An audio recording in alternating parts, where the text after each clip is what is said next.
Good now, revolutionaries, and welcome to the Rise Up Morning Show for Wednesday, March 12th.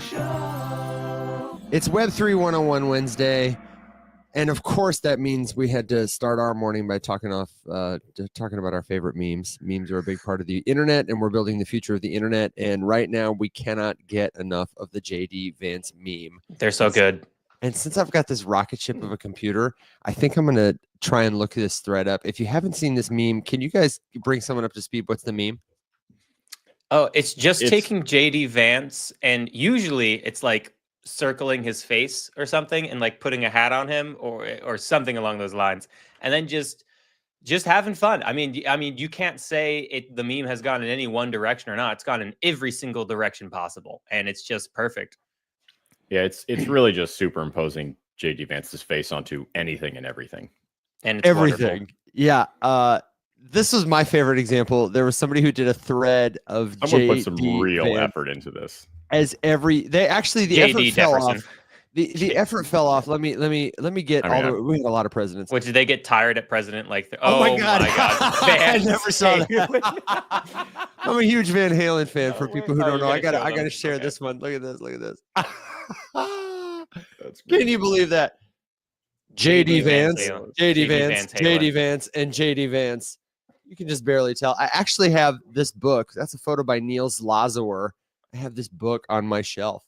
It's a great photo book. Oh my god. JD Roosevelt. JD Trump. I actually feel like JDT is such a great acronym because people call it very good acronym.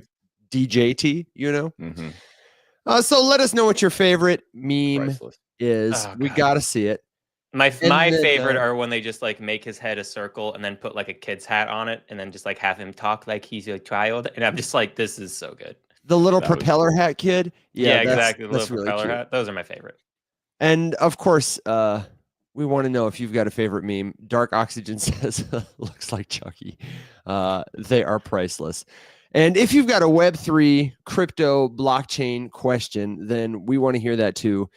It's your place for helpful news commentary every Monday through Thursday, 7 a.m. Central Standard Time. And Wednesdays, of course, is Web3 101. Will has told us we've got a macro update coming at the bottom of the hour in about 20 minutes. And then he's going to jet. So we will do some Q&A. Later tonight, we've got an episode of After Dark in about 12 hours with Charlie Blackstock, the founder of Farcade. And actually, there's a rumor that Farcade might be part of today's Crypto the Game challenge. So I'll have an update for that later tonight. But we have Farcade tonight. That's right. Below Farcade tonight. And while we wait for folks to, we got to get our Discord community fired up and with some ideas. I need a got to pump it up sound. So I talked to Charlie last night, and he was saying the best way to probably run the prompt is just kind of think about simple arcade games. That's what it's capable of handling and doing pretty well right now. So think about timeless classics and maybe think of some interesting ones that would be fun to hodgepodge together. And then we're just going to do it live. And we'll chat through what's happening as it's working, because it's not quite like a ChatGPT prompt. It's going to think for a bit and do some there's a lot of stuff that it has to put together. So I'll let Charlie go through all that sort of stuff, but it's going to be sick. For people who missed the announcement, Farcade is like AI meets crypto meets gaming meets social. And it's basically TikTok, but for games that you can make yourself with prompting. Is that a fair summary? It's TikTok for mobile gaming. So instead of swiping through videos on a feed, you're swiping through easy to play, quick to play mobile games, and you can play it. And if you don't like it, you swipe to the next one and play that one. It's cool as shit. It's very cool. Yeah, they've had some real hit games, and I'm excited to get to talk to him about it specifically. They're blowing up. Everybody loves them.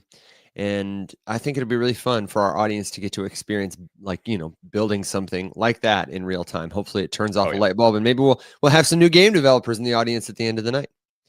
I think it's going to be cool just because game dev is so expensive and so challenging and so lengthy. And a lot of times people kind of just have a light idea that they would like to throw together with the same kind of, speed and involvement that you would throw together, like a homemade TCG or board game or something, trading card game or board game. And this kind of just lets you be able to experiment with it. You're not going to like build Call of Duty with Farcade yet. I don't know if that's where they're going, but it's cool to one day put out things at scale. Solom says, is it going on the Sui handheld console? I don't know about that one, but it's on Warpcast right now. You can play in a frame on a website, and I think that means it's embeddable in lots of other places too. Charlie can go into some more details. I don't know if this was public information or not. I don't know. They were talking about it at ETH Denver, but there's interest in the hardware sector, not in like building their own, but in working with some of the hardware stuff. So, Solana's got the PSG-1 from Play Solana, which looks more like a Game Boy or like a Chromium, if you've seen those. And then there's Chromium itself, which is dope. And then there's also the Sui 0x1 or 0x Play. I can't remember. I know we have to say Sui, but Sui is better. I know. Well, I feel exactly the same, dude. Every single time I hear it's like, it's more and more people are saying Sui, and I'm just like, this is... More and more people are saying Sui because that's how it's pronounced. Dude, I'm going to start going, Sui. That's the only way I get excited about it, because otherwise... Got to pump it up, man. Alex, maybe since it's Web3 101 Wednesday, for folks who are new in our audience, I don't know about you guys, but I feel like I've been seeing a lot more. Will, there was that great video you stitched where the less earnest but misinformed person was talking about cryptocurrency. I saw another one last night that Nick Junes, our friend, stitched. A lot of misinformation about crypto. It's a really hot topic because probably going to see more misinformation too. It's made it partisan. So can we maybe talk for people who are new, and pardon us if you're a returning listener, since it's Web3 101 Wednesday, what does like gaming have to do with cryptocurrency? Yeah, well, Alex, you can take that. So just because it's your love child. I love it too. It's probably my favorite thing. I'm looking forward to actually getting the most adoption. Yeah. No, it's to me, it's one of the most exciting intersections of two different technologies outside of DeFi, which I believe to be the granddaddy of all use cases. What is DeFi? Crypto and currency. This is 101 Wednesday, Alex. Come on, man. You're pushing us this early in the morning. Damn right. It's dude, you know what though? Like this is just proof of how tricky a thought experiment it actually is to not use a single jargon term when you talk about crypto. DeFi being decentralized finance, or just the tech, the department of this whole crypto space movement industry, all collectively labeled as Web3, which just intersects your money and the blockchain. To essentially, the goal is to eliminate middlemen from all of these different things you might have to do with money, because all of them add really nothing of high value and they overcharge you. So the goal is to reduce that and make it so that if Evan and I want to do business together, Evan and I can do business together. We don't need to hire Will to hold both of our hands while we try to do business together and then just give Will a quarter of the business for no reason other than the fact that he showed up. And that's everything from banks to insurance. I mean, I like this deal. This deal sounds great. This deal is shit. This deal's awesome. What are you talking about? We're rebranding DeFi to Willfi. Hell yeah. Like the sound. Chinfi. Shout out to Addy Snaps in the TikTok chat saying that I wish Gods Unchained took off more than it did. I love Gods Unchained. Such a great game. It's kind of like Magic Arena. If you ever played that, it's similar to this idea of kind of like having this card-based game, battlefield, player versus player. It's old school, like in the terms of Web3 gaming. I don't know that it was like the first, but it's gotta be back. It was like the bigger one, and it stuck around. Yeah. I mean, I guess Axie Infinity was the biggest one. Definitely. At its height. Gods was before Axie, for sure. Yeah. Okay. Yeah. And Axie definitely got more attention than Gods, for sure. But Gods Unchained is a great game, and it's, as far as I know, you're still good. Going. Go play. Like it's a cool ass game, and it's one of those that you don't have to buy an NFT to start playing. You don't have to pay for a bunch of crypto. You can just play it. And okay, so we're already getting into more jargon, but don't define it yet. Tell me, if Web3 is about removing these people who don't need to be in my soup from you and me doing stuff, how does that apply to a game? Gaming is like the ultimate collection of unnecessary middlemen. And as gaming has evolved as an industry, the one thing that keeps getting eroded is how much of your game experience you actually get to own and control. So think about back in the day. I mean, even just as recently as 10 years ago, 15 years ago, I vividly remember waiting for Black Ops 1 to drop. So, not an old school nostalgia game by any stretch. Yeah. And how did that happen? Starting at about 7 p.m., we got a bunch of friends together and we went and stood in a giant crowd outside of GameStop waiting for midnight when a number of hard copies of this game were going to be put on the shelves, and then we were going to buy that, and then we were going to go back to our dorms and not see the sunlight for 3 weeks. And now that's not a thing. That's not a thing anymore. There's no midnight releases. I miss those of games. days. You're not buying a hard copy of a game. Go back further, right? You're buying cartridges or discs or any other method of having a hard copy, and you actually owned a physical copy of something.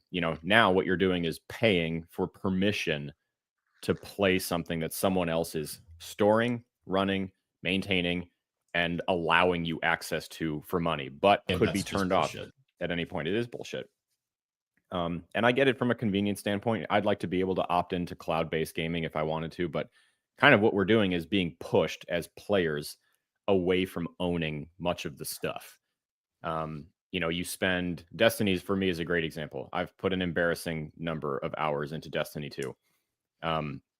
And I don't really have anything to show for it. I have an account that you can look me up and you can trust me that that's actually my account. And I could probably do a couple different things to prove it to you. But in the grand scheme of things, like I don't really have anything to demonstrate how much time and effort and how many memories I have in there that I didn't get anything to commemorate the first time I did a raid, the first time I flawlessed a dungeon, the first time, your KD cracked 5 and first time you went to the lighthouse, all of these different things that are important to people who play the game. And Web3 allows us a vehicle through tokens to give people property that can be digital but can also be individually owned. Okay, I'm going to need you to clarify that, because I thought tokens were just like, Donald Trump's got one, people are buying it and selling it, the price is going up, and then it goes way down. How's that going to make my gaming experience better? So you, Evan, my sweet, sweet Evan, you're confusing cryptocurrency with tokens. Hey, man. They're not the same thing. This is a gross misrepresentation. Okay, tell me more. Cryptocurrencies are tokens, but not all tokens are cryptocurrencies, is probably the easiest way to think about it. So you can certainly attach a cryptocurrency to a game. A great example that maybe would be more familiar would be RuneScape. Okay. RuneScape has gold in it. It is the native currency inside of the game. It's how you pay for all sorts of stuff. It's how the price of everything is tracked. There's a central global exchange across all of the different servers. You can go there, you can list your items for sale, you can list them for as much gold or as little gold as you want. People will bid on them, you pay for it. Gold could be a cryptocurrency. Clash of Clans, gems could be a cryptocurrency. But let's stick with Clash of Clans or with RuneScape. In RuneScape, your 99 attack skill cape that you earned, that could be tokenized, meaning there could be a version of it that lives on a blockchain somewhere and has its own unique serial number. And so even though Will, Evan, and I could all have 99 attack and we could all have our skill cape, all of our skill capes could be NFTs, which pin in it for a second. Okay. Which basically just makes those pieces of digital property unique and trackable and verifiable. Meaning, if we wanted to say, hey, well, which one of you had it first? And everyone was like, mine was first. And I was like, no, dude, mine was first. And Will was like, no, dude, I had mine first. We could easily figure that out by just looking at the blockchain, where the record of these capes being awarded would be permanent, unchangeable, and no one could mess with it. And then they would all have timestamps and be like, oh, look at that. Evans was the first one. Will, you were actually the last one. Will, you actually don't even have one. You're just showing us someone. It's okay. I still have 25% of your business. Yeah. So that's really the goal here. That's really the point and the purpose. If you strip back all of the noise and all of the marketing fluff and all the jargon and all of the everything, an NFT is one kind of token. You can have fungible tokens, which that's another term, put a pin in it. Basically, all you're doing is being able to track digital property and make it so that you can own digital things. So we don't have to go back to standing in line at brick and mortar stores and buying physical copies and owning all of this kind of stuff like that, but still relying on someone else's server and yada, yada, yada. But I want You can own something digital. Okay, so if you just want. to clarify, to make sure I understand this, you're telling me that these tokens, they can represent or be attached to pretty much anything, whether it's like a physical thing or, or I say physical, an item in the game, or maybe an intangible thing like an achievement. So it could be something really worthless, a JPEG, or it could be something that really matters, or maybe only matters to me, like my username, my account, or I was the player who had the most hours this month, or the most kills, or something like that, right? Am I getting it? Yeah, really anything that's important to you. And Tony Sanville in the TikTok chat is 100% right to, so the comment is, oh my God, you're the first to own a digital picture. Just because something has a token attached to it does not inherently make it important, valuable, meaningful to anybody. Yeah. You can tokenize a worthless piece of shit, and guess what? It's still a worthless piece of shit that you can prove is a worthless piece of shit. Just got an idea for an NFT collection. Right?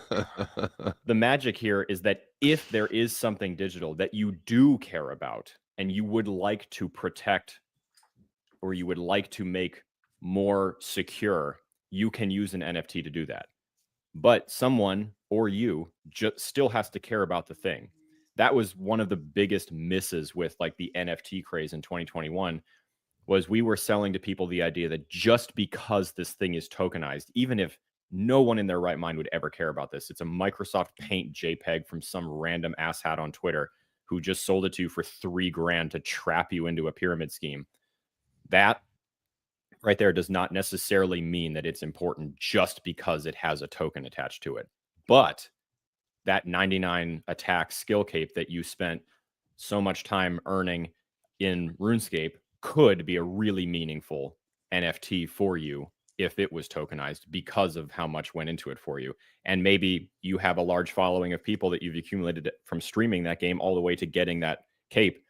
And a lot of other people might think that that's really cool too, because that's the one that Evan earned, that we've been watching him earn for the last 6 months. So it doesn't make it meaningful, but it allows meaningful things to be protected. And now with that, let me build off of it. So Alex just built a foundation that of how you have digital ownership in gaming. So let's talk about how that's actually beneficial to, like, in this case for gaming, a gamer's wallet spend. So I just quickly Googled in 2020, the average Fortnite player spent $102.42. And in 2022, Fortnite generated $4.4 billion in annual revenue. It's a free game, so that's in-game purchases, $4.4 billion. And in 2022, the average player spent about $102 on skins and things. And so on V-Bucks, technically. So let's just say you spend $102 on Fortnite. But let's say if everything that you bought was an NFT. There's a record of digital ownership. You could take those skins, let's just say they're limited skins. They're not unlimited. So there was a limited amount of them. Fortnite sells them until they're out. And then you can take them to a secondary market. Let's say you're done playing Fortnite. You're like, I'm over Fortnite. I'm never going to play it again. I don't need these skins. Or I'm ready to take my money to another game. You can take those skins you own to a secondary market, like an exchange, and you can sell them to somebody who wants it. And maybe you don't get all of your money back. Maybe you only get 1/10 of your money back. Maybe you even make money off of it. Maybe it's a highly desirable skin. Odds are, though, you're probably still losing money on this. But at the end of the day, even if you only get 1/4 of your money back, you're getting 1/4 of your money back. You're getting $25 out of the $102 that you spent total on Fortnite skins, whereas today you get 0 of that money back. So the total cost of ownership for you as a player is actually lowered. And then also you open up brand new cash revenue streams for the company, in this case, Fortnite, who generated the skins, because since there's a record of digital ownership, there's also a record of digital creation. And so each time that skin is potentially sold on secondary markets, Fortnite can make something like 20% or 10% or something as a royalty fee for the creator, and they can get some continuous cash flow from secondary market sales for maybe a highly limited set of skins that are really popular that may even go up in value over time. If it's So like you're telling highly me limited. So you're telling me the more they share it, the more valuable it becomes potentially for them. Like they're not incentivized just to keep it here and limit the amount of money they can make. Yeah, well, it's two things, right? As a business, you need to find a line between those because you're not going to make everything an NFT. Because if you do, you're going to lose out on so much revenue of initial sales because people will just go to the secondary market and buy them super, super cheap, potentially, right? Gotcha. So what you probably want to do as a business is you probably want to run the same model you always have, which is, hey, there's going to be an unlimited number of sales for maybe this pack of things. Like if it's GTA, like you get this car in this house, Like and you Pokemon can buy cards. this pack. Sure. Yeah. I mean, There's only 100 Charizards in the world. You could buy 1 million packs, but you got to rip a bunch of them to get Charizard. No, that's not what I'm saying. What I'm saying is you have an infinite number of DLC packs that you could buy. Like you can do that today. Like if you go on Fortnite, typically there's like a season, so you only have a certain amount of time to do it. But let's just say you have a pack of DLC that's available for forever, and anybody can buy it for $20 in perpetuity for forever. But in tandem to that, you also run a set where it's like, hey, you have 1,000. Hold on a second. Hey, you have 1,000 skins of Goku, right? Because Fortnite brings in, highly valuable, high IP folks. So like, hey, there's only 1,000 skins of Batman. There's only 1,000 skins of Goku. There's only 1,000 skins of, I don't know, Saitama from One Punch Man. I don't know, pick a high IP character. Poison. Of Goofy, right? And so those, I got you. And then clip it. Clip it. And then 1,000 skins are sold. And because there's only 1,000, the secondary market sales could, double or triple or, and then they're able to make money off of those cash flows afterwards. Right. So, as a business, from a cash revenue standpoint, from a cash flow standpoint, there's a line to make, but there's a brand new type of revenue stream that you couldn't tap into before. And that's interesting. Will, I have a follow-up question for you before, God save us, Alex gets to his binder. And also the inflation report. And like this is just a visualization of what Will was saying. So here's how I want to go. I want a follow-up question. Alex, be quick with the binder because I want to give and answer the question, how can I make my own NFTs? To make no one cares about your cards, so be quick with it. To make a very clean transition to Will. So Will, hang on, before you look up market data, how can this be compared to like the Steam marketplace, for example? CSGO, where this is huge. And if you want to defer to Alex so you can look up the data to prep, feel free to, but just know I've got you, Will. We're getting to the report next. Yeah. Well, I mean, like the Steam marketplace where you could go, well, the Steam marketplace, you can't sell skins. You just buy DLC packs and you buy the games, right? Yeah. So, I mean, like there would be something like Steam where you could go and buy in this marketplace these skins that individual people are putting up for sale. So that would be the exchange that you would go to.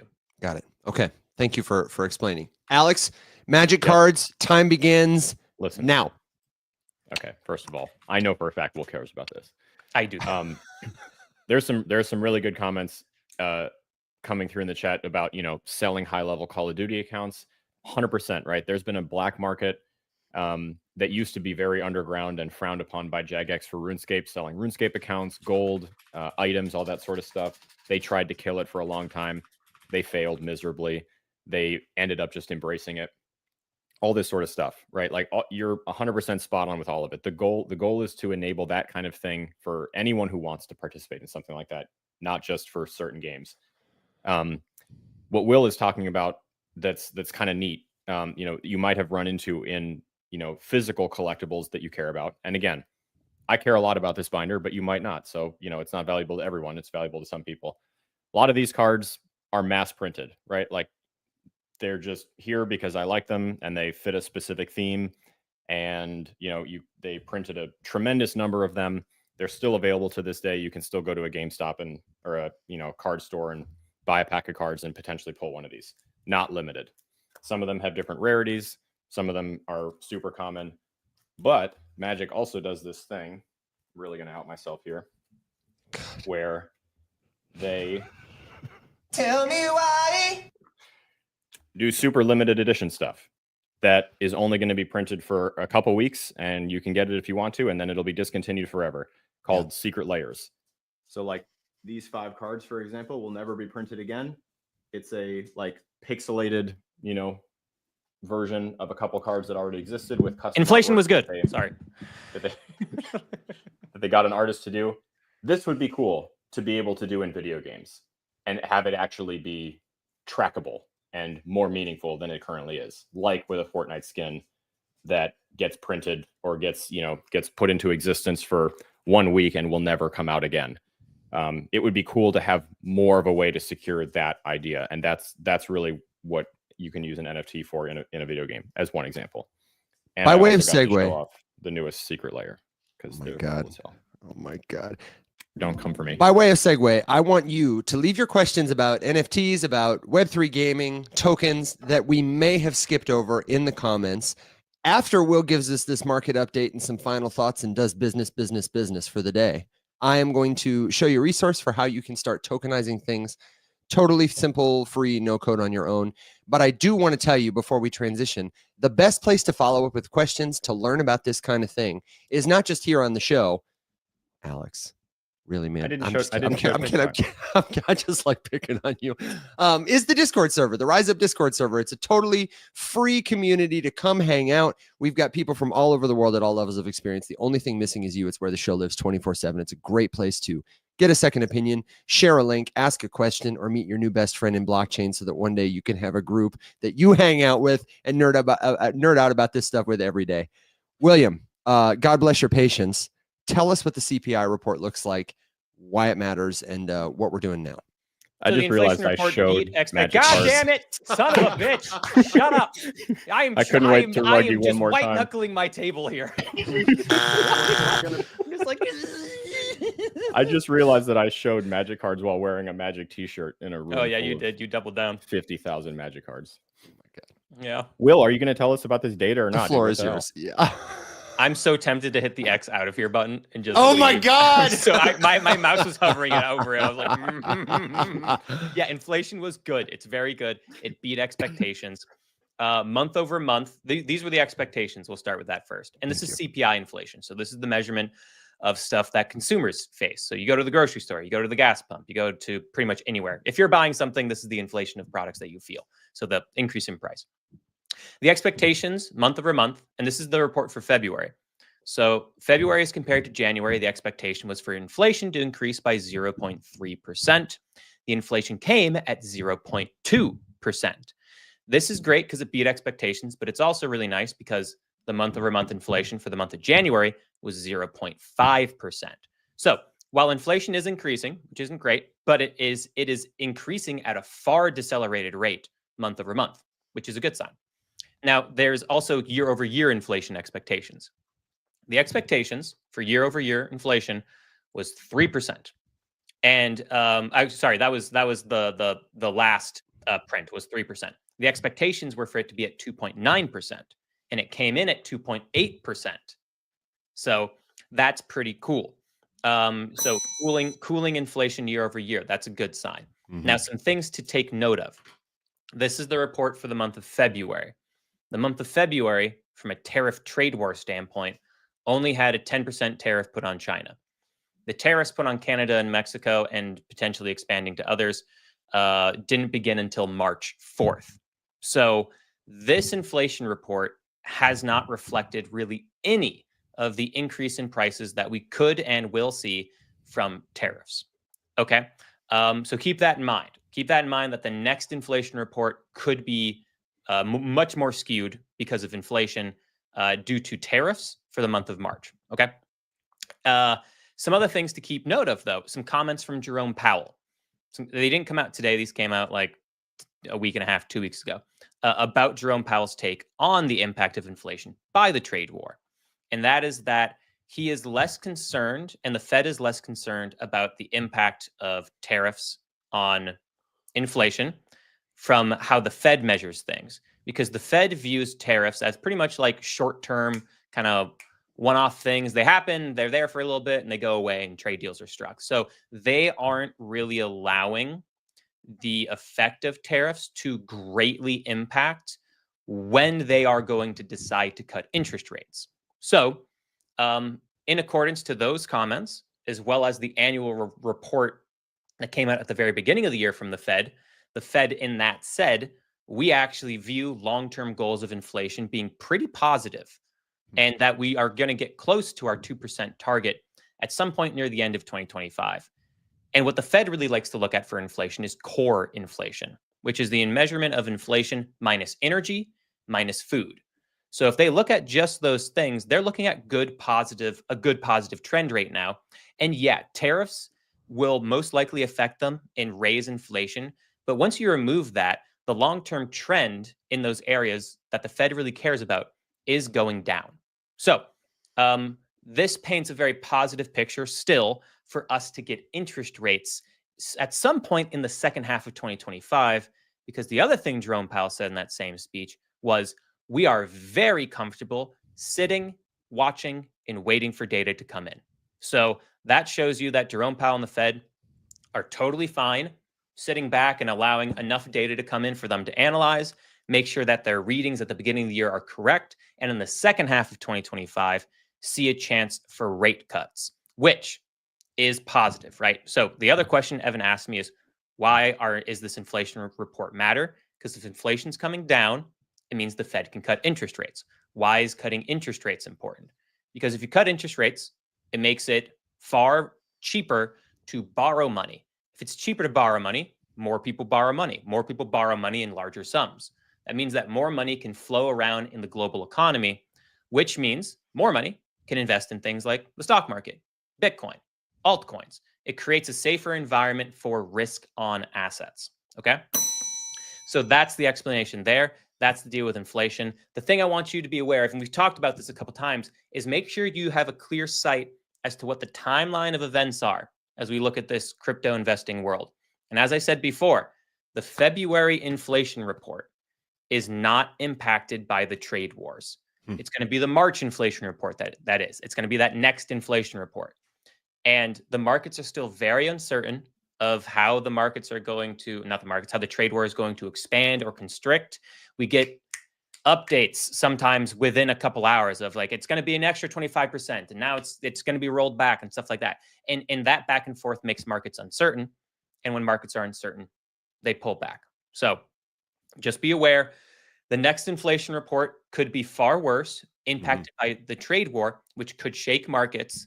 But the Fed has told us they're not really taking that into a huge amount of consideration for their decision for interest rate cuts at some point, but they're happy to take their time. So we're still looking at the second half of 2025 after this, scary, uncertain time with trade wars being the potential time where maybe Senator Cynthia Lummis's bill to buy Bitcoin for the United States gets voted on. Maybe we have 5 or 10 states have a strategic Bitcoin reserve by then. Maybe by then we have trade deals with countries to provide some certainty to markets. And then maybe by then we have interest rate cuts. But between now and then, we have a very uncertain time with a lot of question marks around trade wars and how that's going to impact inflation, how it's going to impact unemployment. And I personally, I consult some of the largest supply chain organizations in the world, and they are going through and planning layoffs. Yeah, without revealing any like personal information, can you tell some of like what you previewed to me the other day in terms of like your clients, the solutions your company provides, and the outlook? Because I thought it was really helpful. So my company, we provide services to digitize supply chains. We are the largest provider in the world of it. And if you're in the IT world, it's pretty much external integrations. If you're not in the IT world, it's businesses doing business with other businesses. And we help to digitize that, make it easier, faster, more streamlined, as well as digitize and automate supply chains at like distribution centers, floor levels, and also with fleets. So, like their transportation, their logistics, if they own it themselves, or their partners, logistic providers. So everything around supply chain and all that kind of stuff. That's what I do. And I do it for some of the top 50 supply chain organizations in the world. And they have been going through reorgs since the second half of 2024. And they have more layoffs planned in the year of 2025. And a lot of what I am doing is setting up consultations with executive leadership on how to go about handling tariffs. Not just from what do we do with their pricing, but also what they do from an IT standpoint. Granted, we're an IT organization, so that's a lot of the focus. But these organizations are just kind of their hands are in the air. They're just like, I don't know what to do.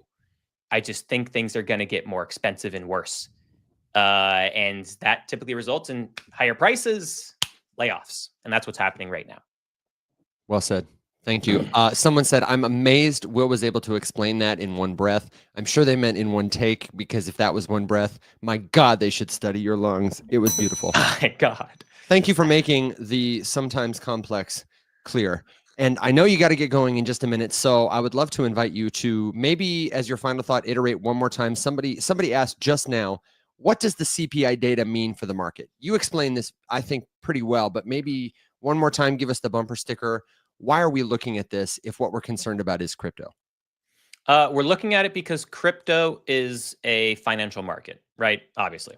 And financial markets are the things that are impacted by liquidity levels. I mean, you see that in the crypto space. If you try to go if you go on chain, or even if you go into a small centralized exchange and you try to buy a small altcoin with a decent amount of money, there's slippage in stuff. Your $5,000 maybe is like $4,860 because there wasn't enough liquidity at certain levels. Liquidity matters, right? It helps to make financial markets go and flow. And the more it is, the more flowy it is, if that makes sense. Yeah. And so since crypto is a financial market, it is highly impacted by the financial markets above it that are larger in size. Sure. The crypto market is heavily impacted by what happens in the stock market, the S&P 500 and the NASDAQ, that are heavily impacted by new economic and geopolitical policies, right? So all these things get pushed down, and the largest market is the U.S. economy. I mean, you could say it's the global economy, but the thing that drives the global economy is the U.S. economy. So that's kind of the most important thing. And then it's the Chinese economy, right? So all these things create a hierarchy of financial markets that push down on everything below it. And if inflation is good, which it was nice, that increases the outlook in the short term for the U.S. economy. It increases the positive outlook on interest rates at some point this year.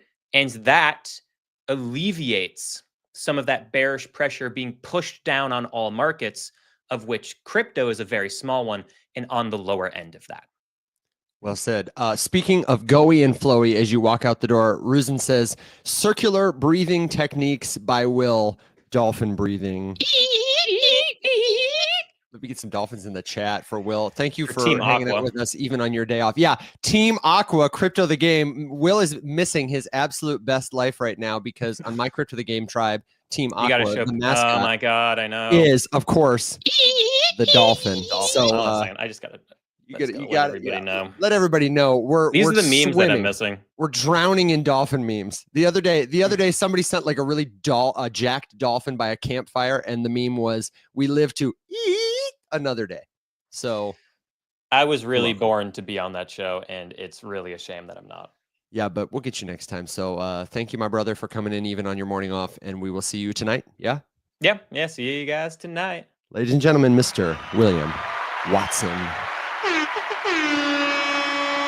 Okay, If you've got a crypto question, a comment, a suggestion, a good joke, a word of wisdom, then leave it in the comments, or be sure to check out the Rise Up Discord server. It's totally free to join. We've got lots of good forums there, helpful tips and tricks if you've never used Discord before, or you used it and said, oh my God, I hate it so much. But right now, we want to answer some of these questions we've gotten about gaming in the interim. Alex, I want to tease you by telling you, the question is, what are some of your favorite games? And I was wondering if maybe before the end of the show, we could kind of hint at the release by Katie yesterday, because that was really cool. First, however, I want to show folks this link that I've got up about how you can make your own tokens and non-fungible tokens, even if you're not a coder, even if you're a low-tech person. That sound okay, brother? Absolutely. Okay, cool. Then I've got two resources for you in addition to the Rise Up Discord that I want to share with you right now. And I wonder, Alex, can you possibly do the TikTok screen share? Okay, God bless you. The first website I am taking you to is called OpenSea.io. Anytime, Alex. Take your time. You know what, Evan? Hang on. Sorry about that. Real, It's a real sassy for someone who's what? sick for the Who's sick, 14th sickly. time. Sir, I'm sickly, sir. The first website I want to take you to, if you're somebody who's interested in tokenizing something that matters to you, is a website called OpenSea.io. Now, OpenSea is a marketplace.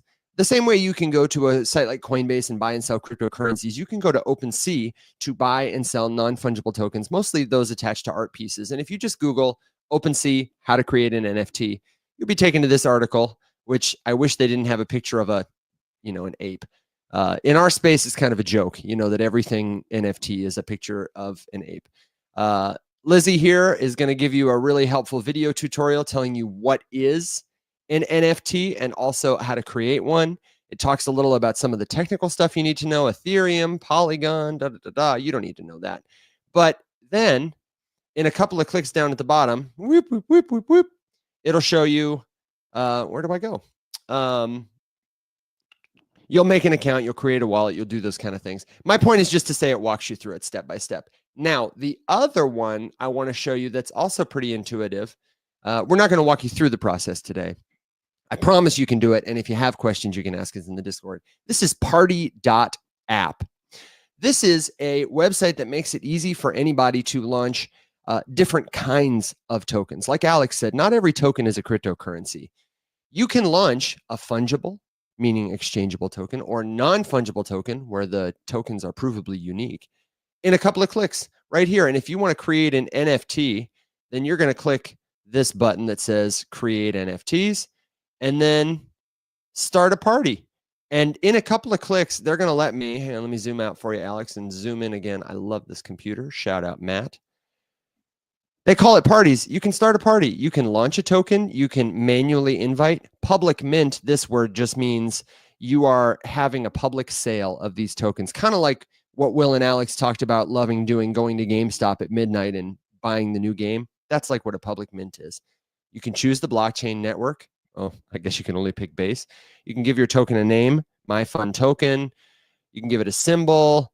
You can give it a supply, how many are there, and you can make some other decisions about it too. You can set parameters that will help you. Alex, I'm going to stop sharing. Use these tokens to do all kinds of things, to manage your group if you want them to be like tokens to vote on something that matters to you, or assets in a game. If you want to make sure they're only shared with certain people, like for example, people who have a token that proves they've listened to the Rise Up morning show, you could make sure that only those people were allowed to get these other new tokens. All these kinds of things. Go ahead. To get a tiny bit more technical, to answer one question, Jay Heat asked earlier if you can do other things with these tokens, like set them to expire, have them be membership access to, whatever. What you want to look up is this thing called semi-fungible tokens, which is kind of interesting. We've actually made some before. The corrupted were technically semi-fungible tokens, not NFTs. The idea there is that they can be created as an NFT, that has a purpose. And once that purpose has been fulfilled via the contract, they change their makeup so that they can't be used again. Think about it like if you wanted to give out a bunch of tokenized vouchers for a free burger. Once they had been claimed, it would be marked that they had been used, and then they wouldn't be able to be used again. And that mark would become immutable, so they couldn't be changed. So that's another, there is a way to make them expire, change, reflect that they've been used, all that sort of stuff, like if it's a concert ticket or something like that. Yeah. One other site that you might check out, I see our friend John Whalen is in the chat. What is going on, brother? It's good to see you. I was going to give him a little ta-da. You should check out Clankerbot, because John said, I'm going to make some bangers. Well, lucky for you, Clanker is all about making bangers. Clankerbot on Twitter, on Warpcast, is a free, like 3-click solution to create a token that is got a liquidity pair ready to go on Uniswap. They'll give you a tradable link. It is so fast and easy, and they will promote or cross-promote or tell people about, if you make fun, silly, interesting, popular tokens. Check it out. They're really cool. And they've got a meme token that you can invest in, gamble on, speculate, whatever. I would love to have them on the show sometime. I'm playing Crypto the Game with one of their founders. I think he got voted off. So sorry about your luck, brother.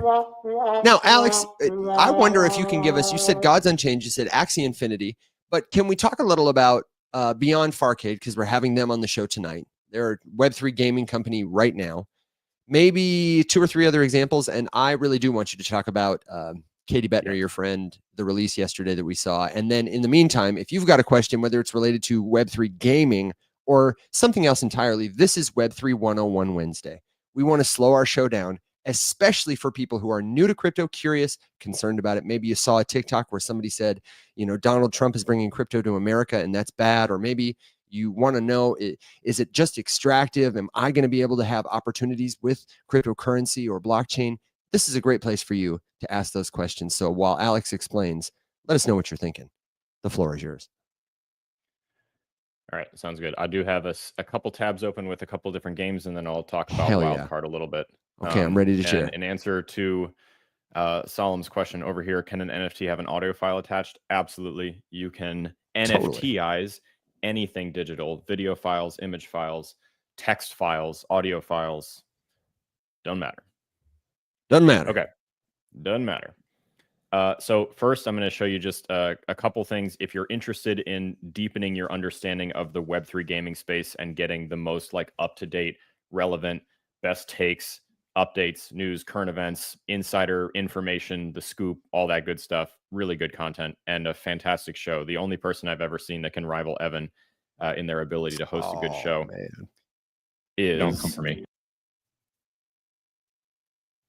Rugged. Is what? What are you doing? There we go. Oh, I was like, man, hang on. the look of strain and pain on your face. I didn't time my my announcement right with the screen share going live. That's okay, bro. This is Sam. Sam is one of the core contributors to the Wolves DAO and hosts a show on Twitter regularly, Simplified and Gamified. It's an excellent show. They're so good. Yeah.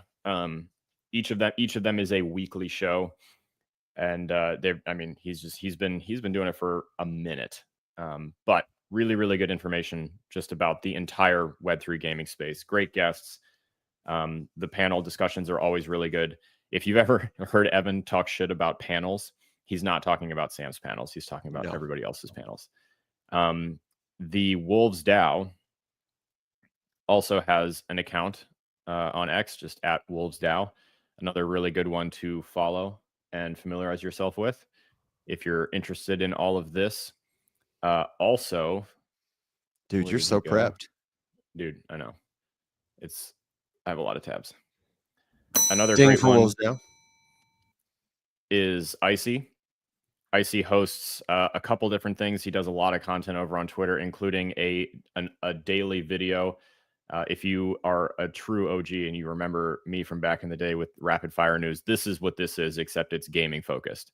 And he goes way more in depth about basically everything that happened today in the world of gaming. And the video quality has just been crushing. He's ramping it up. It's dude. Really, the video, really I was like, I love the composition.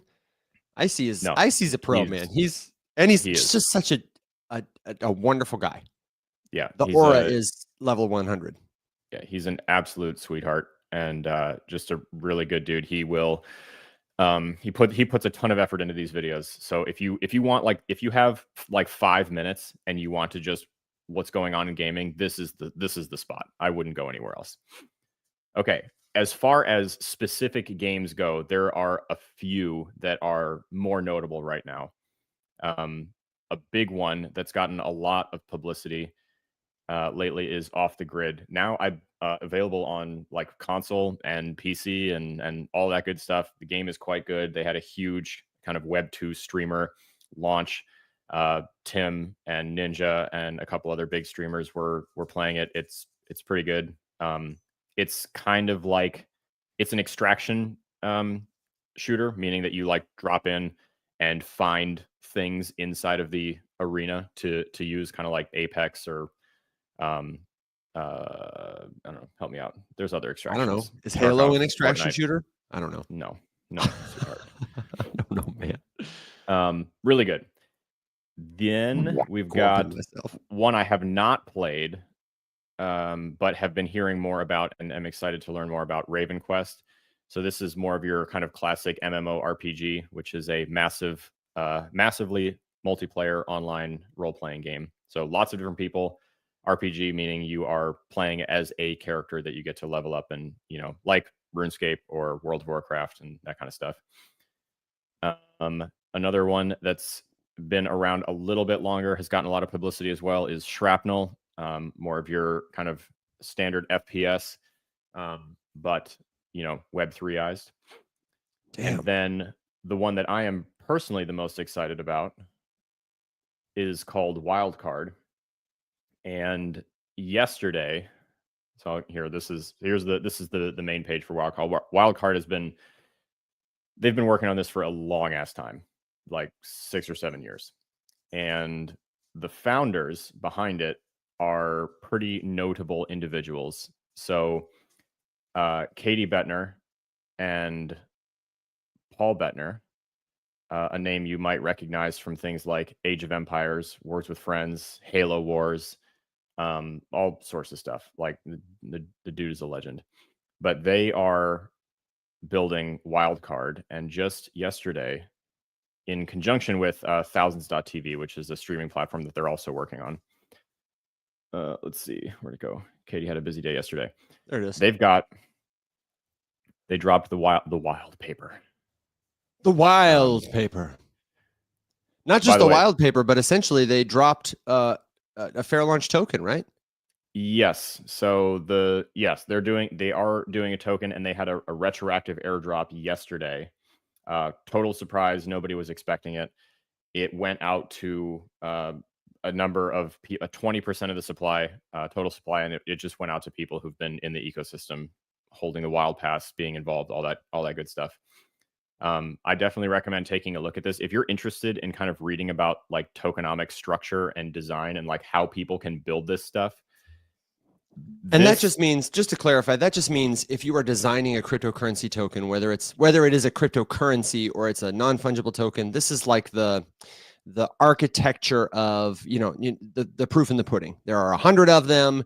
They can do this. This is who's allowed to own them. This is how they move. This is what network they live on. It's the technical details of the token you have created. Those are the tokenomics. Yeah. Sorry, Alex. No. This is an interesting one to read, just because personally, I don't know about you, Evan. I've never seen a high profile token done in this manner. And what I mean by manner is the allocation. Yeah. So it's 100% community allocated. The team gets 0, and there are no investors being awarded any tokens. The founders do not get any, and any advisors to the project also do not get any. I will say, I see this footnote that approximately 10% of the community allocation will be used to seed initial liquidity pools when the token becomes tradable. I feel like that's a little misleading. Like, this is a great bumper sticker to have community 100%. And I do understand how a liquidity pool benefits the community. And it would be kind of lame to say like 90-10. But I don't know. If it was us, that would have been something I would have said in the situation room. I would have been like, guys, we can't say 100% community, because we are controlling the distribution of this thing. You know what I mean? I'm curious to hear more about this. This is me too. Information that we just got yesterday, but it's still unprecedented. Like, this is still very cool. That's not to take anything away from them. That's just to say, with my founder hat on, that's a conversation we would have had behind the scenes. Yeah, like it's good that the note is there. I would like to know the full context behind the note for sure. But usually in a token distribution, the goal, if you're a cryptocurrency project or, in Web3, is to distribute your token efficiently, meaning put it in the hands of people who will use it, who will talk about it, who will add value to it, who will not just, for a lot of games, the way they've used tokens is they make their game like play to earn a token that people can turn around and sell. And that's a very bad incentive model, because if I gave you something for free, but that you could only get value from by selling it, what are you going to do? You're going to sell it. So this is a really novel mechanism, not to enrich early investors, not to enrich the team, not to just enrich insiders at the expense of people who might buy it after. Yeah. It's pretty cool. And you've pointed this out quite a bit. One of the big flaws with classic token models is that heavy VC involvement and advisor shares. So Yeah. before the token goes live to the general public, a whole bunch of people get their allocations of it, and they get it at a specific and set price, which is often quite low. And that's how, initial valuation is determined, which means almost nothing, except that a bunch of people have this thing before you have the opportunity to buy it. And oftentimes they were given it, or they purchased it for a lot lower than you might be able to or might be about to, which just leads to that thing you see in charts where it goes spike and then it dumps into the ground and it never recovers. So you can't buy this anywhere. It's not tradable. The tokens are all locked up. A chunk of it went out to their initial airdrop. There are more airdrops coming. They're going to be running a big event on thousands.tv, which is their streaming service. That's going to determine more. So I would say if you want to open yourself up to the potential of getting this airdrop, and I am guessing here, I do not know. Why wouldn't you? But if I find out, I will let you know. I would check out this page right. Hold tight. Let me share it one more time. Thousands.tv. Thousands.tv. This is Take a screenshot. The streaming service being built by the Betners as well, and this is what I would check out if I was curious about opening myself up to that airdrop potentially. Alex, what is an airdrop? An airdrop is this. Gotcha. Damn it. An airdrop is a thing that happens in crypto wherein if you meet a specific set of criteria, which could be anything, it's up to whoever runs the airdrop, they will send you tokens. Beautiful. And there can be all sorts of different ways that these things come about. For example, Evan could be launching a new token that is useful for people on the Ethereum network. And so he might send a little bit of it to every address that holds at least $50 in ETH, or every wallet that holds ETH that's been active in the last 6 months, or pretty much any combination of on-chain trackable data, meaning things he can verify by looking at the blockchain, whichever blockchain he's interested in.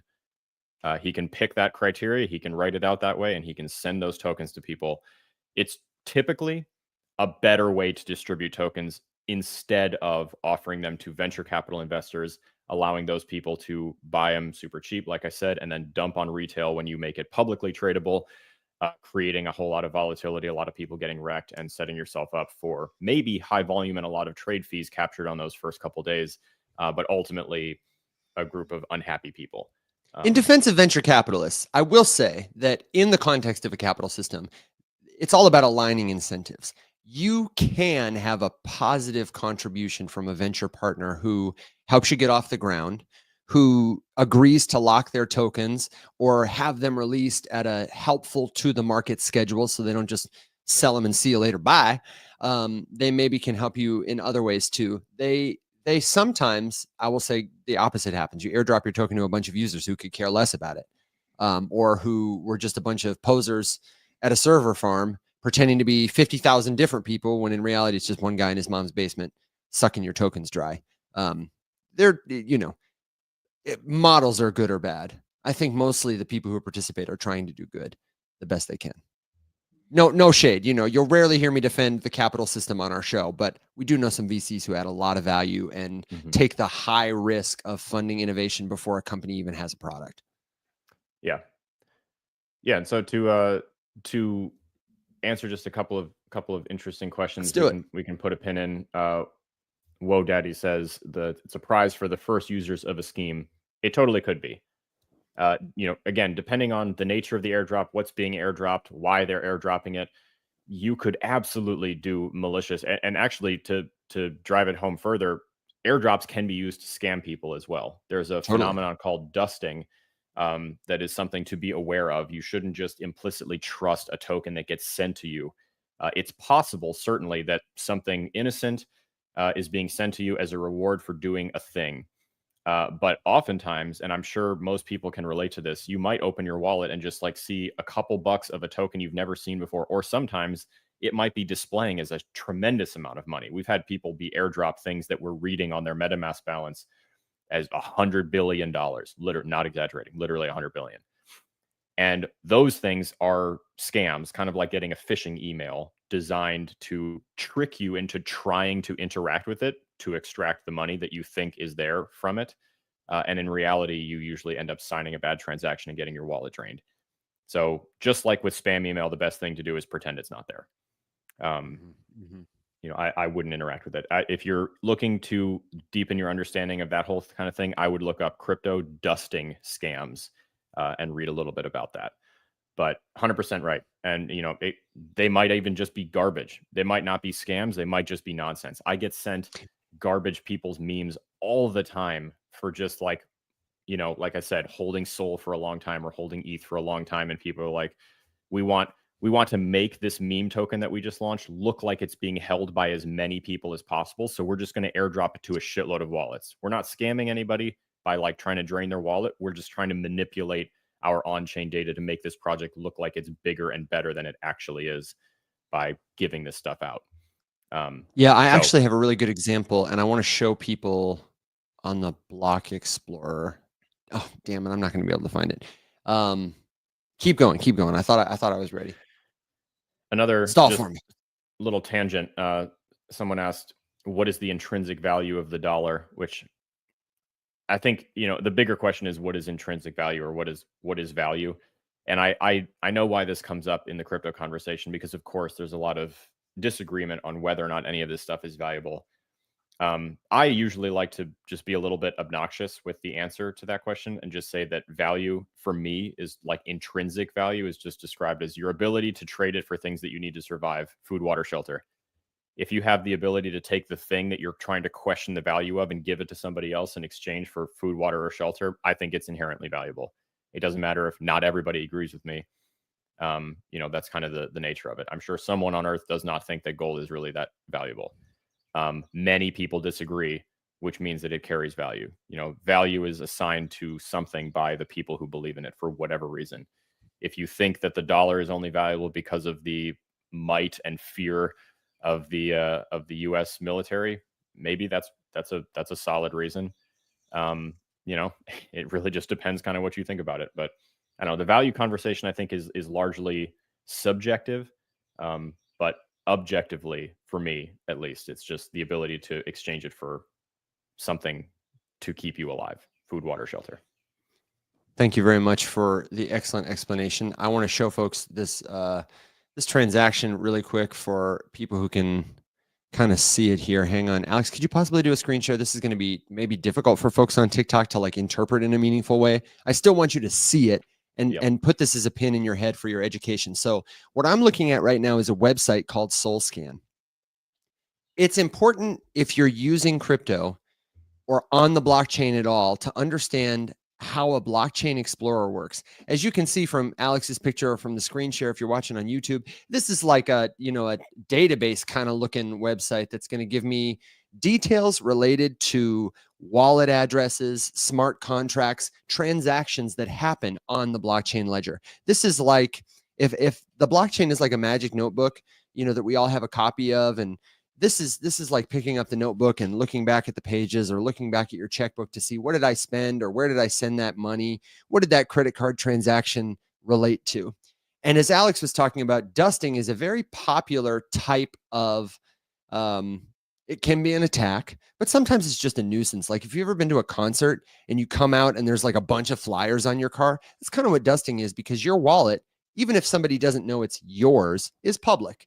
And what these people have done is they've taken a very small amount. I'll zoom in for our TikTokers here. Just like a fraction, 5 millionths of a Solana token worth 6/10 thousandths of a cent.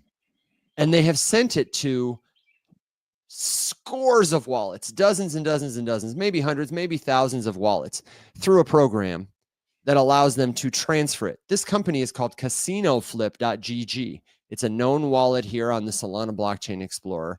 And this is not a cause for concern. They're actually sending you real Solana tokens as a way to get their name to pop up in your transaction history, hoping that you'll say, what the heck is CasinoFlip? And that you'll click it and that you might go gamble some money on their website. Mhm. So it's not necessarily a cause for concern because it is in fact legitimate Solana.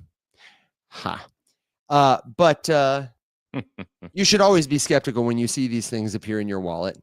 And you should know how to use a blockchain explorer to look them up. If you're curious or concerned, or you're like, whoa, you didn't show me how, that's because we have a great YouTube video at our YouTube page. Just search Faceless Labs of the Rise Up Morning Show on YouTube, and you will find our channel. We've got a playlist called Web3 101 with a lot of good fundamentals. But one of those videos is called The Most Important Skill in Blockchain, How to Read a Blockchain Explorer, where we slow it down, use a big screen share, and walk you through how to get started using this skill to verify things. If your wallet gets hacked or you think it's been hacked, the first place you go is the Blockchain Explorer. It's going to tell you the truth about what is there. So if your wallet has a display issue or something like that, or if you have been hacked, you'll know. So we've got about 15 minutes left of the show, Web3 101 Wednesday. If you've got a Web3 101 question, leave us a comment. And don't forget to join the Rise Up Discord server at discord.gg/riseup. It's totally free. And the only thing missing is you. So, Alex, what are the questions happening in the comments? I see you. I see you got that look on your face that tells me you're deeply interacting with somebody. Just a little bit. Just a little bit. What are you talking about? So just back and forth a little bit about the intrinsic value of the dollar. My favorite conversation. just a real light topic for Web3 101. Yeah, perfect for early Wednesdays. morning listening. So just to put a cherry on top of that, Scuba, I don't disagree that there are flaws with like the structure of the dollar, or like what's actually backing it up, or the fact that you could pretty easily argue that it retains value because so many people are pigeonholed into a system that requires it to be valuable in order for them to continue to live, meaning that it's forced value, like at gunpoint, not necessarily because we all love it and think that it's worthwhile, more just because we have to use it. And lots of people around the world also feel like they have to use it because their option is even worse. It's a trap. Honestly, for the day-to-day operation of the vast majority of people, none of that really matters, because what matters is that you can take a bundle of US dollars and walk to the grocery store and trade it for food. And at the end of the day, that is more important to most people than the intricacies of the dollar hegemony around the world, and the global pressure of the US war machine and all of these other dense, deep topics. Bro, Ooh, you just said hegemony, wee. and it's 8:15 in the morning. I know. I'm sorry. I Fact check yourself, am brother. gonna need you to keep doing what you do because I love it. I absolutely love it. Moving on. A perfect question for this morning. Yeah. Should you be staking? Okay, Staking. so I Like- actually pretty What? Staking? Yeah, exactly. So Evan, do you want to take the explanation of what it is and why we do it? Man, absolutely. I would love it. And then I'm going to kick it back to you for important considerations before you do it, if it sounds like it might be interesting.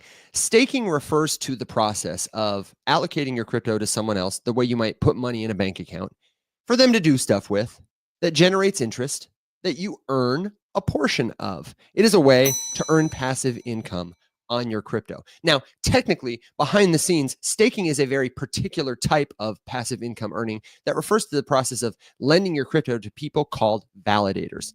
If crypto is just a ledger, it doesn't physically exist, but it's just a bunch of transactions about who owns what. Validators are the people who have set their computers up to run the code that receives transactions and adds them to the magic notebook we all share. There are thousands of these around the world, depending on which network you use. The most notorious is called the Ethereum network. You may have heard of the Ether, sometimes called ETH or Ethereum cryptocurrency. You can stake this by allocating it to validators because they need it to process transactions. The model is called proof of stake. The idea is they put money up. If they're bad actors and they, try to steal the information that represents the money or write a malicious transaction, then that money that they've put up gets taken from them. And it's like hundreds of thousands of dollars. So they want to be good actors. But you can lend some money to them so they don't have to put it all up. And they'll give you a little kickback from the gas fees that people pay to use the network, just the natural kind of transaction fees of using a blockchain. This is a great way to earn passive income on your crypto, but it does come with risks and things you should consider. So Alex, if I'm thinking about allocating my ETH, staking, where might I go to do it? And then what do I need to know or think about before I decide to click that button that says stake my ETH or my whatever? So there's a number of different places. And it kind of depends how involved you want to be and what you're interested in doing. So like Evan said, at the surface level, just from your perspective as an individual who's trying to figure out what all can you do with all these tokens that you have, you might be able to stake them. That might be one of the things you can do, which is kind of the equivalent of putting them in a savings account and earning some interest, right? On the back end, like Evan said, you're helping make the blockchain work and you're getting paid for your service. Love it. You can stake in a whole bunch of different places, and actually it's getting easier and easier. So if you look inside of your wallets, so let's just take Phantom, for example, or MetaMask, for example, and you look at something like ETH or Sol in Phantom. When you observe like that profile page, there might just be a button that says stake, and you can do it right there in the wallet. It's going to take you to a list with all the different validators you can choose from. If you're not quite sure who to pick, that's a good thing to kind of look up and try to read about, like I would Google or ask something like ChatGPT, like, how do I make a good choice with, picking a validator for staking my Ether or something like that, and kind of see where it takes you. There are also services that you can use that are more decentralized. Notice I said more decentralized. So they're still, like with some kind of an organization. Lido is probably one of the most well-known, biggest by, TVL, which is an acronym that stands for Total Value Locked, meaning how much money is on the platform. There's also Marinade, which is for Solana. There's Helios, which is for Solana as well. There are all sorts of ways that you can stake, Polygon or Polkadot or eGold or Sol or ETH or AVAX or anything that's proof of stake. Really quickly, Alex, I want to drill down on your explanation because I've logged into one of my social wallets. Okay, great. Yep. So that people can see what this actually looks like. You mentioned MetaMask specifically. Yeah, so you can see it right there. Yeah, if you grab the screen share on this, TikTok, hold tight, everybody else, this is what the interface in my MetaMask wallet looks like. And I do think it's important for us to clarify, your wallet is not the place, though it sounds like it, where your crypto lives. It is the place where you store something called your private key. Your crypto doesn't physically exist. Remember, it's just a record that somebody's writing down in this ledger, the blockchain. But what does exist is this encrypted private key that you have. I'm going to zoom in for that. And that is how the blockchain recognizes me and tells me apart from Alex. It doesn't know my name. It doesn't know who I am. It just knows that I am private key 0123456 that has been assigned some Ethereum tokens. And MetaMask makes it easy for me to interact with those assets I've been assigned, or to buy or sell more, to trade them. And as you can see, just like Alex said, right by my little Ethereum right here, there's a little button that says stake. I can click that. It'll open up a new little tab. I'm going to share this tab instead. And it's sort of a clever little dashboard they've got. It shows I need to connect my wallet, how much I want to stake, what the reward rate is. You can see I'm eligible to earn 2.7% on this Ether, and that's per year. It'll say expected yearly increase in value. Now, when I connect my wallet and affirm that I want to do this, I will pay, like I said, what's called a gas fee. It has this notification that gas fees are higher than usual. It's not uncommon when a network like Ethereum is congested that you can pay maybe a lot of money per transaction. It doesn't have to be this way. Gas fees are not a scam. There are ways to mitigate them. We'll talk about that another time.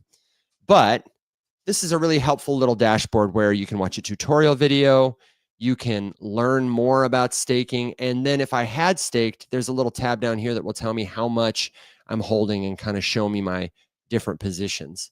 MetaMask will automatically show you which tokens you hold that are eligible for staking. You can see that pretty much none of my other tokens are eligible for it. And you don't have to do it from your wallet. Like Alex said, there are other websites, but that's a great, simple way to get started. Alex, I'm sorry. I was doing some other stuff, looking this up while you were giving that explanation. Did you talk about like withdrawal limits? No, not yet. Okay. That maybe is a good place to go next, but I kind of rugged you, so take it where you want to go. Yeah. So, like Evan alluded to, it's not quite as simple as just deciding you want to earn interest and earning interest. Sometimes there are blockchain specific requirements that you have to abide by if you want to participate. So, for example, staking Polkadot might be something that you're interested in, but you would also want to be aware that in order to unstake your DOT from the network, it takes 28 days for it to unlock. Ooh. Yeah. So that. So if I have a plan to sell it sometime, maybe don't stake it. Yeah, exactly. In that case, you would really only be staking if you intended to do it for a pretty decent spell of time. Just because if you decide like, oh, I'm not so sure about the price, click on stake, wait a month. eGold has a 10-day unstaking requirement, lockup period. Other projects have different lengths. Sometimes it's only a day. Sometimes it's within a day. Sometimes it's super fast. If I stake Sol through my Phantom wallet, for example, with something like Helios, it's instant. It takes the speed of a transaction to unstake it. So they are not all the same, and you definitely want to look that up beforehand. The other way that you can get around that sometimes is that some centralized exchanges like your Krakens and your Coinbases and your Binances will offer staking on their platform. You are not actually staking anything when you do it that way. You're just basically earning interest, which might be a preferable solution if you don't want to have to worry about the same kind of lockup periods and all that sort of stuff. I expect that in a more friendly regulatory environment, more American-based companies will enable that feature. It used to be a thing in more places, and then the SEC started suing people, and they canceled the programs in a lot of places. So, in answer to the question, would we stake? Evan, I don't know about you, but I have like a portion of my Sol position, for example, my Solana investment, that I do not plan on selling. Like it'd be the small chunk of it that I plan on keeping for the long term, just to make sure I always have some exposure to it. That I would stake. But as you kind of progress through the ranks of DeFi, there are better and better and better ways to put that crypto to work to earn better and better and better interest. So take note of this, and then we can go into it more at a different time, because it's this is a whole dense topic that we definitely can't cover in the next 5 minutes. But are you going to do this? Because I'm about to do this for you. Is that where you're going? Yeah. I just rugged Alex by putting up a screen share that you can find on YouTube later. You don't have to share it with TikTok, because it's just write this down. This is not where I was going. Oh no. Well, okay. Well, you tell him that. I'll be very brief. This is a great place, though. This is one of them. So if you are trying to stake something like Sol and you do want to withdraw it immediately, there are some options. Marinade Finance is one of them. Liquid staking protocols are what these services are called. So I can stake my Solana tokens here. I can earn 9.47% APY, and I can withdraw it immediately, anytime. There's no lockup period. And in the meantime, liquid staking protocols give you a receipt token, like Liquid Sol or something like that. They're all kind of different, that you can use to go do other DeFi things other places. And using them extends your risk, but it can be a good way to kind of double dip. You're earning APY in your Sol. You're going to go earn more yield on this other kind of receipt token that can be used like Sol, and so on and so forth. So which one were you going to share?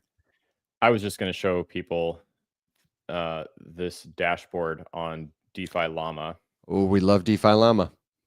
Save the drama for your llama. Thank you. You're welcome. Here it comes. So DeFi Llama has a yield comparison tool. Whoa, it's small, but it's in the sidebar here. Come on, Llama. Don't do me like this. Oh, look at that blue bar just loading. Okay, so basically the way that this works is you can track where you can earn interest on a whole myriad of different tokens. And actually, just fun little fact, this is new. Sometimes they have Binance stake these. They have this little airdrop indicator that this project in question does not have a token, and so it's theoretically possible that they airdrop something in the future. But Like you that. can pick the thing you're trying to earn interest in. So, for example, maybe you don't want to buy volatile cryptocurrency and you just want to try to earn some interest on USDC, a stable coin. Here's all the places you can earn interest on USDC. The project that you can use, the chain that it's on, total TVL of that project, what their current interest rate is, little quick sneak peek of a chart over the last 30 days of what their interest rate has done. Is it dropping? Is it going up? All that sort of stuff. And you can sort by all kinds of things. So, okay, well, I want to use USDC, but I only have it on Solana. Okay, where can I go with Sol-based USDC? There you go. There's all of them with all their interest rates and all their TVLs and whatever. So this is a cool thing to kind of dig through and get an idea of how many different places there are out there that do DeFi stuff. Yeah, and we've been kind of slacking because we've been busy. We haven't been slacking, damn it. But we've been focused on some other things. I do think the next YouTube sit-down video we do should be maybe a DeFi Llama drive-through, because we use it all the time. It's such a great tool. People always ask us. And if you're curious about DeFiLlama.com or any of the other tools that we've used today, as soon as this episode is over, I am going to walk my little happy butt over to the Rise Up Discord server. I am going to type a little note with all the links that we've discussed that I can recall for this episode. So if you want to find it, that's the place to be. Take a quick screen grab to get the link on screen, discord.gg/riseup. You're going to go to the App Store. If you don't have Discord, download it, create a free account, then click this link in any web browser. It's going to take you right to us. It is a helpful, friendly global community of learners at all levels of experience, just like you. It's the place the show lives 24/7, and we have got so many more things to experience there, totally free. If you want to upgrade your experience or accelerate your learning journey, you can sign up for a premium membership trial. Premium memberships are $15 to $30 a month, and they include discounts on every single paid service we offer, like one-on-one coaching, like live classes, like recordings of the live classes we have done, discounts on merch like the coffee mug, exclusive chats with the most dedicated members of our community, extra attention from us, and things like office hours. You get free PDF guides. I mean, it's like as valuable as we could possibly make it. But Alex and I always say, you don't have to spend $1 to learn with us. Will always says, be good people, make a bunch of money. And if you want to do that, you need a community, because crypto, man, it's hard to learn this stuff on your own. We would love to see you there. Alex, as we ride our dogs and ponies into the sunset, I know we're coming up on time. Do you have a final thought, question, suggestion, good joke, word of wisdom for us? I'd love to hear it. I know we covered a lot of stuff today, so I would say that this shit is overwhelming. There's a lot. Evan likes to say that learning about this, especially from scratch, even if you've been here, and I like to say that if you heard a lot of this stuff and you're like, I have no idea what any of this shit is, but you've already been buying crypto, like, it's time to pause and take a step back and think. Like, it feels a lot like drinking from a fire hose. But I think I stole that from you. Yeah, that's you credited me, but I think I stole it from you. Well, you like to say it about crypto specifically, but yes, that is an old military adage for getting qualified in 5 seconds by having to learn, very complex systems in 10 seconds. Can we put that in the official glossary? Getting qualified in 5 seconds. So you can do your goddamn job, you lazy sack. Things people have said to me within 4 minutes of being stationed somewhere new, like, why aren't you qualified yet? Before they say hi or what's your name. Yeah. Brother, I didn't even put my lunch in the fridge.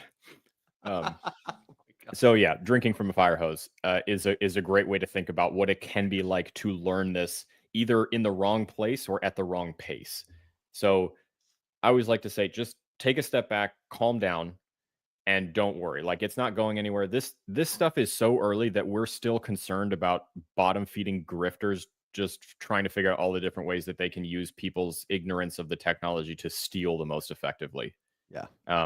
We have a long way to go before we're even past what I would call mild adoption into moderate interest of this tech. I think we're kind of bridging into moderate interest right now.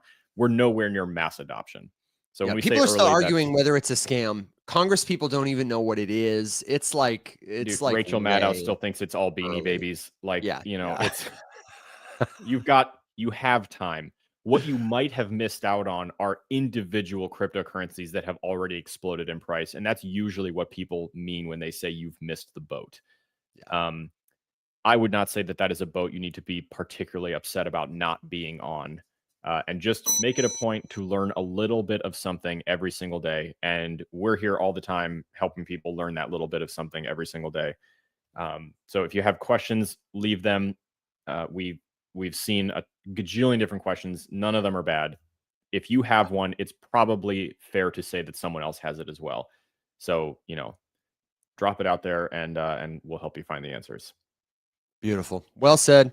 Thank you, my friends, for being the best part of what we do. And don't forget that tonight, in about 10 and a half hours, we are going to be sitting down with Charlie Blackstock of Farcade for Rise Up After Dark. If you can't join us live, you can catch the replay on YouTube by searching Faceless Labs or the Rise Up Morning Show and checking out the After Dark playlist. We'll see you then. Until then, my friends, thank you. Be well, stay safe, and everybody,